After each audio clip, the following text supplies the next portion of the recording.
नमस्कार दोस्तों, आज हम पढ़ेंगे शिक्षा व संस्कृति का अधिकार व संवैधानिक उपचारों का अधिकार। मूल अधिकार वैसे मैंने बहुत लंबे करवा दिया आपको, लेकिन मैं इसलिए लंबे करवा रहा हूं क्योंकि एक बार अगर आप पढ़ लो तो आपको बार बार पढ़ने की आवश्यकता नहीं पड़े। तो कोशिश करूंगा इस वीडियो के अंदर मूल अधिकार खत्म करने की। तो बात करेंगे शिक्षा व संस्कृति का अधिकार, अनुच्छेद 29-30 नोट्स आपको बनाने हैं सुव्यवस्थित। बिना नोट्स अगर रिविजन नहीं कर पाओगे पढ़ना बेकार है, ध्यान रखना इस बात को मेरी। देखिए, शिक्षा व संस्कृति का अधिकार अनुच्छेद 29-30। देखिए, यह अधिकार विशेषतः अल्पसंख्यकों को प्राप्त है। किसको प्राप्त है? अल्पसंख्यकों को। ठीक है, अब सर आप कहोगे अल्पसंख्यकों के भारत में क्या आधार है कि अल्पसंख्यक ये हैं ये नहीं? तो भारत में अल्पसंख्यकों के दो आधार है। कौन से? धर्म व भाषा। क्या आधार है? धर्म व भाषा। तो लिखना आपको विशेष, यह अधिकार विशेषतः अल्पसंख्यकों को प्राप्त है। शिक्षा व संस्कृति का अधिकार अनुच्छेद 29-30। ठीक है, भारतीय संविधान में अल्पसंख्यकों के दो आधार। कितने आधार है? दो आधार। पहला धर्म, दूसरा भाषा। धर्म व भाषा, धर्म व भाषा, धर्म व भाषा। ओके, ठीक है सर। अनुच्छेद 29 इस अनुच्छेद के दो भाग है, पहले 29-1 फिर 29-2।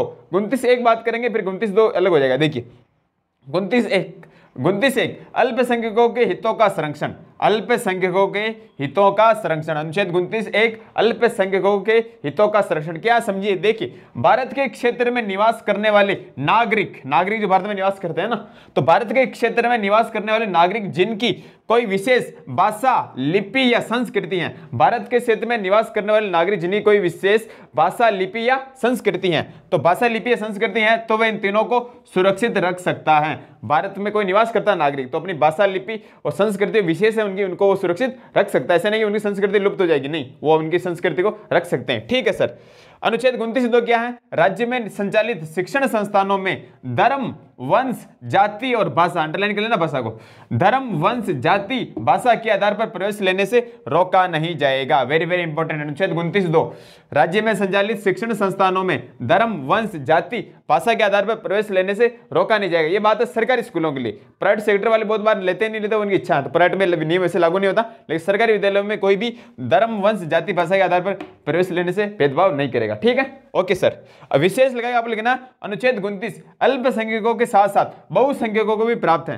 अनुच्छेद 29 अल्पसंख्यकों के साथ साथ बहुसंख्यक को भी प्राप्त है। ऐसा नहीं कि अल्पसंख्यक प्राप्त, हम हमारे लिए भी समान, हम भी अपनी भाषा, लिपि, संस्कृति को सुरक्षित रख सकते हैं। अनुच्छेद 29-1 और 29-2 हम भी शिक्षण संस्थानों में प्रवेश ले सकते हैं। हमारे साथ भी धर्म, वंश, जाति, भाषा के आधार पर प्रवेश लेने से भेदभाव नहीं किया जाएगा। ठीक है, तो अनुच्छेद 29 कंप्लीट। अनुच्छेद 30 देखिए, अनुच्छेद 30 शिक्षण संस्थानों की स्थापना करना एवं उनका विधि या कानून के तहत प्रशासन करना अल्पसंख्यकों का अधिकार है। अनुच्छेद 30 क्या कहता है कि शिक्षण संस्थानों की स्थापना करना, जो अल्पसंख्यक वर्ग हैं, जैसे मुस्लिम है, सिख हैं, बौद्ध हैं, जैन हैं, फारसी अभी बताऊंगा मैं, ये है तो अपन के तहत शिक्षण संस्थान की स्थापना कर सकते हैं, शिक्षण संस्थान ये बना सकते हैं। ठीक है, और जो भी इनके होते हैं वो बना सकते हैं। ठीक है, और विधि यानी कानून के तहत उनका प्रशासन कर सकते हैं, जो नियम के अनुसार है, संवैधानिक रूप से मान्यता प्राप्त है, उसके तहत वो शिक्षण संस्थान का प्रशासन भी कर सकते हैं। अनुच्छेद 30। ओके सर, ठीक है। तो अनुच्छेद 30 शिक्षण संस्थानों की स्थापना करना एवं उनका विधि या कानून के तहत प्रशासन करना अल्पसंख्यकों का अधिकार है। क्लियर है? ठीक है, नोट लगाइए, आपको लिखना है भारत में वर्तमान में 6 धर्मों को अल्पसंख्यक धर्म का दर्जा दिया गया है। अगर आपसे कोई पूछ ले कि भारत में कितने अल्पसंख्यक धर्म है, ज्यादातर मुस्लिम बता दें, मुस्लिम भी है, उसके अलावा भी और धर्म है। कौन कौन से समझिए। देखिए, तो भारत में वर्तमान में 6 धर्मों को अल्पसंख्यक धर्म का दर्जा दिया गया। देखिए, पहले मुस्लिम, सिख, ईसाई, मुस्लिम, सिख, ईसाई, फारसी, बौद्ध और जैन। जैन धर्म को 2014 में शामिल किया था इसमें अल्पसंख्यक वर्ग में। तो मुस्लिम, सिख, ईसाई, फारसी, बौद्ध, जैन, मुस्लिम, सिख, ईसाई, फारसी, बौद्ध, जैन, यानी 6 धर्मों को अल्पसंख्यक में डाला गया। शिक्षा और संस्कृति का अधिकार कंप्लीट है। अब हम पढ़ेंगे संवैधानिक उपचारों का अधिकार। स्क्रीनशॉट लीजिए, आगे बढ़ते हैं। मूल अधिकार की बात करें, वेरी वेरी इंपॉर्टेंट, संवैधानिक उपचारों का अधिकार। संवैधानिक उपचारों का अधिकार अनुच्छेद 32 वेरी वेरी इंपॉर्टेंट है। इसके महत्व को देखते हुए भीमराव अंबेडकर जी ने कहा था कि अनुच्छेद 32 संविधान की प्राचीर या दीवार या आत्मा है। क्या है? संविधान की प्राचीर है या दीवार है या आत्मा है। किसने कहा था? भीमराव अंबेडकर जी ने कहा था। ठीक है, और राजेंद्र गढ़कर साहब ने भी कहा था कि अनुच्छेद 32 प्रजातंत्र की आधारशिला है। अनुच्छेद 32 संवैधानिक उपचारों का अधिकार, इसके लिए राजेंद्र गढ़कर साहब ने कहा था कि यह प्रजातंत्र की आधारशिला है। अनुच्छेद 32 प्रजातंत्र की आधारशिला है। किसने कहा? राजेंद्र गढ़कर साहब ने। और अंबेडकर जी ने क्या कहा कि यह संविधान की प्राचीर है या दीवार है या आत्मा है। वैसे आत्मा संविधान कहते हैं, लेकिन अंबेडकर जी किसको कहा? अनुच्छेद 32 को कि ये अनुच्छेद 32 संविधान की प्राचीर है या दीवार है या आत्मा है। नोट रखाइए, आपको लिखना है कि अंबेडकर जी ने अनुच्छेद 21 को संविधान का मेरुदंड या रीढ़ की हड्डी कहा। अनुच्छेद 21 प्राण व दैहिक स्वतंत्रता 21 अनुच्छेद 21। तो अंबेडकर जी ने अनुच्छेद 21 को मेरुदंड या रीढ़ की हड्डी का, संविधान का मेरुदंड या रीढ़ की हड्डी किसे कहा? अनुच्छेद 21 को। दो कमेंट है मूल अधिकारों के बारे में अंबेडकर जी के महत्वपूर्ण। अंबेडकर जी दो कमेंट है, पहला कि संविधान की आत्मा किसे कहा या प्राचीर दीवार किसे कहा? तो अनुच्छेद 32 संवैधानिक उपचारों का अधिकार। क्लियर है। और संविधान का मेरुदंड या रीढ़ की हड्डी किसे कहा? तो अनुच्छेद 21 प्राण व दैहिक स्वतंत्रता। गडेकर साहब ने कहा था अनुच्छेद 32 प्रजातंत्र की आधारशिला है। क्लियर हो गया? ठीक है। अब बात करते हैं, देखिए कि सुप्रीम कोर्ट मूल अधिकारों की रक्षा हेतु 5 प्रकार की रीट जारी करता है। अब रीट क्या होती है? अभी हुई थी 31 जारी, वो क्या रीट? नहीं, वो रीट नहीं। रीट का मतलब आपत्ति। अगर हमारे मूल अधिकारों का हनन हो जाए, अगर हमारे मूल अधिकारों का हनन हो जाए तो हम कहां जाएंगे? सुप्रीम कोर्ट जाएंगे, हाई कोर्ट जाएंगे। वरना अगर ये अनुच्छेद नहीं हो तो हम कहां जाएंगे? मूल अधिकारों का महत्व ही नहीं रहेगा। इसके बिना तो मूल अधिकार शून्य हो जाएंगे, होंगे नहीं होंगे? तो इन मूल अधिकारों की रक्षा के लिए सुप्रीम कोर्ट अनुच्छेद 32 के तहत 5 प्रकार की रीट जारी करता है। पांचों के पांचों रीट के नाम आपको याद होने चाहिए। पहले हम बात करें रीट क्या शब्द है। देखिए रीट लैटिन भाषा शब्द है, रीट WRIT, ठीक है। रीट लैटिन भाषा का शब्द है जिसका अर्थ होता है न्याय का झरना। क्या होता है? न्याय का झरना, ठीक है। और रीट जारी करने की शक्ति कहां से ली गई है? ब्रिटेन से। कहां से ली गई है? ब्रिटेन से ली गई है, ठीक है। अब बात करेंगे अनुच्छेद 32 के तहत सुप्रीम कोर्ट 5 प्रकार की रीट जारी करता है। मेरी बात ध्यान से सुनना, इंपॉर्टेंट है, वेरी वेरी इंपॉर्टेंट।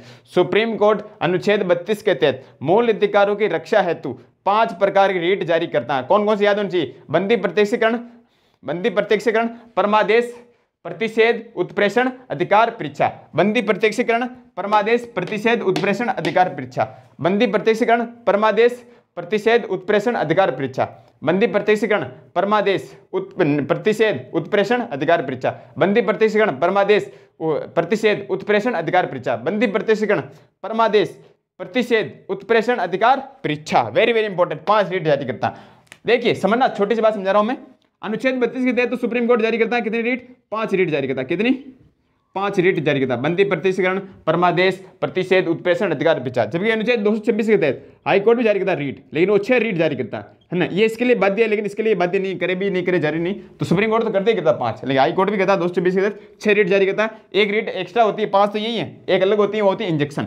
जब मैं आपको पढ़ूंगा हाई कोर्ट तब बताऊंगा ये जी इंजेक्शन क्या होती है। तुरंत प्रभाव से राहत इंजेक्शन लगाते हैं तो इंजेक्शन रेट भी जारी करता है हाई कोर्ट अनुच्छेद 226 के तहत। ऐसे ही में आया था प्रश्न कि मूल अधिकारों से संबंधित रीट कौन जारी करता है? Supreme court, high court, supreme court, high court या संसद? तो फिर कौन करता है? सुप्रीम कोर्ट, हाई कोर्ट दोनों जारी करते हैं। सुप्रीम कोर्ट अनुच्छेद 32 के तहत और हाई कोर्ट 226 के तहत। समझना ध्यान से, ठीक है। अब हम एक एक रीट के बारे में बात करते हैं विस्तार से।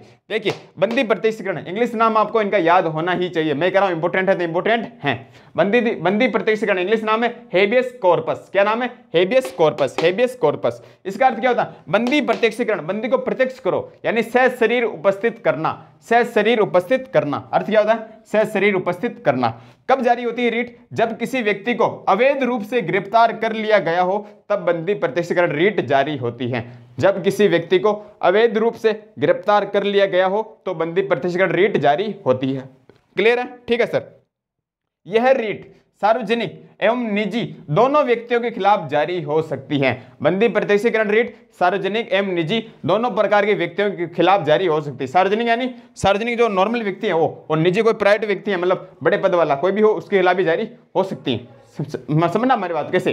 जब किसी व्यक्ति को गिरफ्तार कर लिया हो, कोर्ट का नियम है कि 24 घंटे के अंदर उसको कोर्ट में पेश करना है, नियम है, लेकिन पेश नहीं करे 2 दिन भी हो जाए तो उसके परिवार वाला कोई भी जन लगा सकता है रीट की बंदी को प्रत्यक्ष तो करो, कहाँ ले गए उसके साथ, क्या किया तुमने, इसलिए तो सह शरीर उपस्थित करना, ठीक है। और सार्वजनिक निजी दोनों प्रकार के व्यक्तियों के खिलाफ जारी सकती है। सार्वजनिक कोई सार्वजनिक व्यक्ति हो, निजी कोई प्राइवेट सेक्टर वाला, मतलब कोई बड़े पद वाला व्यक्ति हो, उसके खिलाफ भी जारी हो सकती है, ठीक है। ओके सर, अब बात करेंगे यह रीट, विशेष लगा लेना, यह रीट विधि सम्मत गिरफ्तारी के दौरान, यानी कानून के दौरान, गिरफ्तारी के दौरान, ठीक है, कोर्ट की अवमानना, आप न्यायालय की अवमानना अगर कर दो या संसद या विधानमंडल की अवमानना के खिलाफ जारी नहीं हो सकती है। समझना ध्यान से, विधि सम्मत गिरफ्तारी के दौरान कानूनी तौर पर आप पे कार्रवाई हुई है या कोर्ट की आपने अवमानना की है या आपने संसद या विधानमंडल की अवमानना की है तो भी आपके खिलाफ रीट जारी नहीं हो सकती। फिर आपके बंदी प्रत्यक्षीकरण रीट जारी नहीं हो सकती। याद रखना, ये तभी हो सकती है जब ये 3 चीज कंडीशन आप पे लागू नहीं हो।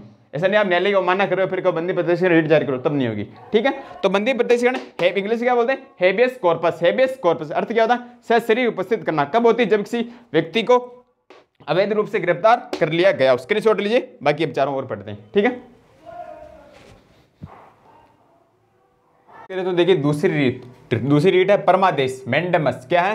परमादेश मैंडेमस। शाब्दिक अर्थ होता है हम आदेश देते हैं। परमादेश यानी कोई बड़ा आदमी छोटे आदमी आदेश देता है। परमादेश दादाजी पिताजी देते, पिताजी हमें देते हैं आदेश। तो परमादेश यानी मैंडेमस यानी हम आदेश देते हैं। इसका अर्थ क्या होता है? हम आदेश देते हैं। यह केवल सार्वजनिक व्यक्तियों के खिलाफ ही जारी हो सकती है। यह रीट यानी परमादेश रीट केवल सार्वजनिक व्यक्तियों के खिलाफ ही जारी हो सकती है। सार्वजनिक यानी कोई सरकारी कर्मचारी, कोई सरकारी विभाग में काम कर रहा है, उसके खिलाफ ही जारी हो सकती है। निजी व्यक्ति जो प्राइवेट सेक्टर में काम कर रहा है उसके खिलाफ जारी नहीं हो सकती है। ठीक है, ओके सर। कब जारी होती है? जब कोई सार्वजनिक व्यक्ति अपने कर्तव्य का निर्वहन नहीं करता है। जब कोई सार्वजनिक व्यक्ति, कोई सरकारी कर्मचारी अपने दायित्व या अपने कर्तव्य का सही तरीके से पालन नहीं करता, तब कौन सी रीट जारी होती है? परमादेश। ठीक है, यह निजी व्यक्ति यानी प्राइवेट सेक्टर वाले आदमी, निजी व्यक्ति, राष्ट्रपति, राज्यपाल, न्यायाधीश, चाहे किसी भी कोर्ट का हो, इनके खिलाफ जारी नहीं हो सकती है। परमादेश रीट निजी व्यक्ति, राष्ट्रपति, राज्यपाल, न्यायाधीश, चाहे किसी भी कोर्ट का हो, इनके खिलाफ जारी नहीं हो सकती हैं। ठीक है, वापस रिपीट करता हूं, परमादेश यानी मैंडेमस। क्या होता है? हम आदेश देते हैं। बड़ा व्यक्ति छोटे क्या देता है? आदेश देता है। ठीक है, यह केवल सार्वजनिक व्यक्ति के खिलाफ ही जारी हो सकती है, गवर्नमेंट सेक्टर में काम करने वाले आदमी के खिलाफ। ठीक है, ओके सर। कब जारी होती है? जब कोई सार्वजनिक व्यक्ति अपने कर्तव्य का निर्वहन नहीं करता है। ठीक है, और विशेष यह निजी व्यक्ति, राष्ट्रपति, राज्यपाल, किसी भी कोर्ट के न्यायाधीश के खिलाफ परमादेश रीट जारी नहीं हो सकती है। क्लियर है? ठीक है सर। तीसरी रीट है प्रतिषेध यानी प्रोहिबिशन। प्रोहिबिशन भी बोलते हैं, प्रोहिबिशन, PROHIBITION, है ना। प्रोहिबिशन, प्रतिषेध यानी प्रोहिबिशन यानी रोकना। हम प्रतिषेध करते हैं, निषेध करते हैं यानी रोकना। इसका अर्थ क्या होता है? रोकना। प्रोहिबिशन यानी रोकना, प्रोहिबिशन। ठीक है, यह रीट न्यायिक व अर्ध न्यायिक संस्थानों के खिलाफ जारी होती है। प्रोहिबिशन रीट यानी प्रतिषेध रीट न्यायिक व अर्ध न्यायिक संस्थानों के खिलाफ जारी होती हैं। कब होती हैं? जब किसी अधीनस्थ कोर्ट में उच्च न्यायिक कार्य चल रहा हो और वह कार्य उसके क्षेत्राधिकार से बाहर हो। Very very important. प्रतिषेध रीट कब जारी होती है?